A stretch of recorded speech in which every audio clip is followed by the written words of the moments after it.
রবিবারে সকালে ব্রেকফাস্টে যদি একটু অন্যরকম হয় তাহলে দেখবেন ভালো লাগে।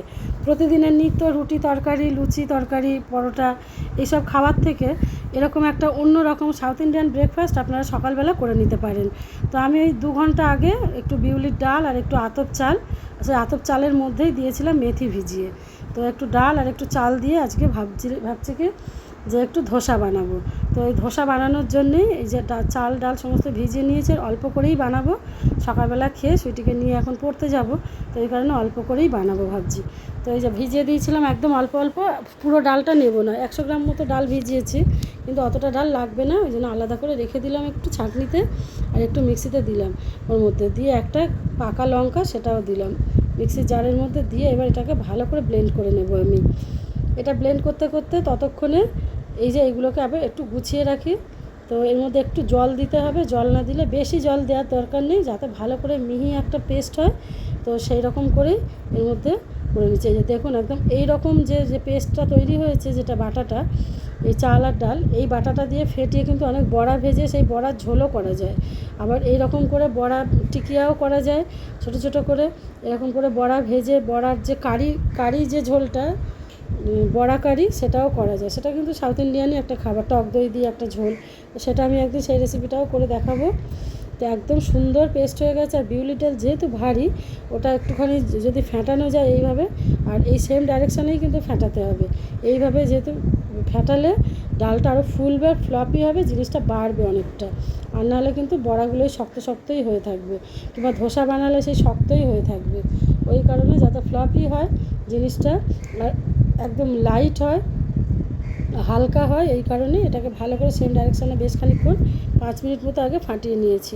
নিয়ে আবারও ভালো করে একটু জল ঢেলে দিয়েছি, দিয়ে এবার জলটা দিয়ে একটা সুন্দর ব্যাটার বানিয়ে নেব। যেহেতু ধোসা বানাবো, তাই ধোসার ব্যাটার কিন্তু আমার একদম রেডি। এবার এই ধোসাটা ওই যে একটা হুইস্ক দিয়ে সেটাকে, জলটা যে মিশিয়েছিলাম সেটা দিয়েও ভালো করে আমি ব্যাটারটাকে গুলে রেখে দিলাম। এবার একটা তাওয়া বসিয়ে দিয়েছি, তাওয়াটাতে ভালো করে আগে গরম করে নিয়েছি, নিয়ে একটু জল ছিটিয়ে একটা শুকনো কাপড় দিয়ে সেটাকে ভালো করে মুছে নিলাম।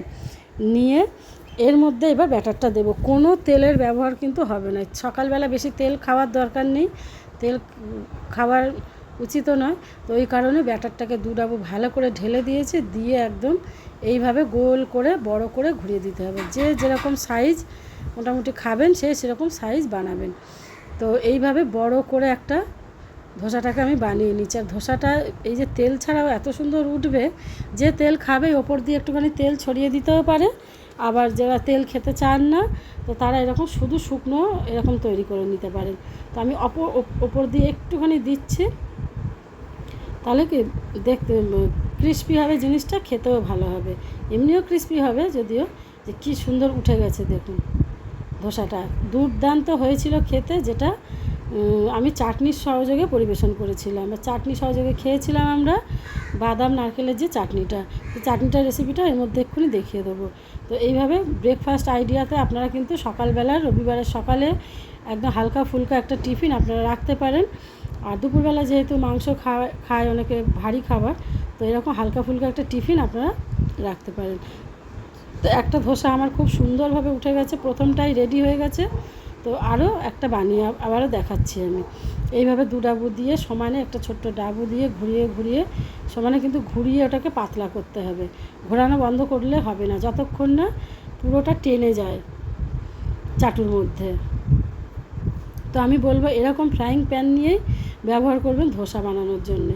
আর নাহলে বড় কোনো চাটুতে ব্যবহার করবেন, ছোটো চাটুতে অনেক সময় উঠতে চায় না, ভালো হয় না। এরকম ফ্রাইং প্যান অথবা বড় কোনো চাটু এরকম ব্যবহার করুন। তো আমি ওপিঠটাও ভালো করে একটু কড়া করে সেঁকে নিচ্ছি, কী সুন্দর রঙটা এসেছে দেখুন। তো এইভাবে আমি 2টো ধোসা সুন্দর করে তৈরি করে নিলাম। আমার অনেক ব্রেকফাস্ট আইডিয়া কিন্তু ছাড়া আছে আমার এই ইউটিউব চ্যানেল তিলোত্তমা ঘরকন্যা, ফেসবুক পেজ তিলোত্তমা ঘরকন্যা, তো আপনারা সেখানে গিয়ে দেখতে পারেন। তো এবার চাটনিটা বানিয়ে নেব। কয়েকটা বাদাম দিয়েছি, চীনা বাদাম, ওর সঙ্গে একটু ছোলার ডাল, 2টো কাঁচা লঙ্কা ওর মধ্যে দিয়েছি, দিয়ে শুকনো খোলায় ভালো করে টেলে নেব। দিয়েছি বেশ খানিকটা নারকেল, দিয়ে ভালো করে শুকনো খোলায় এটাকে আগে টেলে নিয়ে তারপর মিক্সিতে পেস্ট করে চাটনিটা আমি বানাবো। ও তার মধ্যে যখন আমি এই মিক্সিতে দেব, তো এর মধ্যেই আমি দেব খানিকটা তেঁতুল। এটা একটু ঠান্ডা করে বেটে নেব। শুধু এর মধ্যে একটু বিট নুন, একটু ধনে পাতার যে গোড়াগুলো রেখে দিয়েছিলাম সে ধনে পাতার গোড়াগুলো দিয়েছি, একটু তেঁতুল দিয়েছি, আর দিয়েছি একটু বিট নুন দিয়ে একটু জল দিয়ে মিক্সিতে পেস্ট করে এই যে চাটনিটা আমি বানিয়ে নিয়েছি। এই চাটনিটা আপনারা তৈরি করে রেখে দিতে পারেন, 1 সপ্তাহ ভালো থাকবে। আপনারা অন্য কিছুর সাথেও গোলা রুটির সাথেও করে খেতে পারবেন, কিংবা অন্য কোনো বড়া জাতীয় কোনো কিছু, মেদু বড়া বানালেন কিংবা অন্য কোনো কিছু বড়া বানালেন, তো তার সঙ্গে এই চাটনিটা কিন্তু ভীষণ ভালো খেতে লাগবে। তো আমার তৈরি হয়ে গেছে আজকের জন্য ধোসা, সকালবেলা রবিবারের ব্রেকফাস্ট। কেমন লেগেছে আপনাদের অবশ্যই ছোট্ট একটা কমেন্ট করে জানাবেন। ভিডিওটা ভালো লাগলে লাইক, কমেন্ট, শেয়ার আর সাবস্ক্রাইব করে পাশে থাকবেন। আজকের মতো তাহলে আসি, দেখা হচ্ছে ফের একবার অন্য একটা ভিডিওতে, পরের একটা ভিডিওতে আপনাদের সঙ্গে দেখা হচ্ছে। আর খেতে কিন্তু দুর্দান্ত হয়েছিল আজকের এই ধোসা, ব্রেকফাস্ট আইডিয়া মধ্যে ধোসা আজকে দুর্দান্ত খেতে হয়েছিল। আজ তাহলে আসি, টাটা।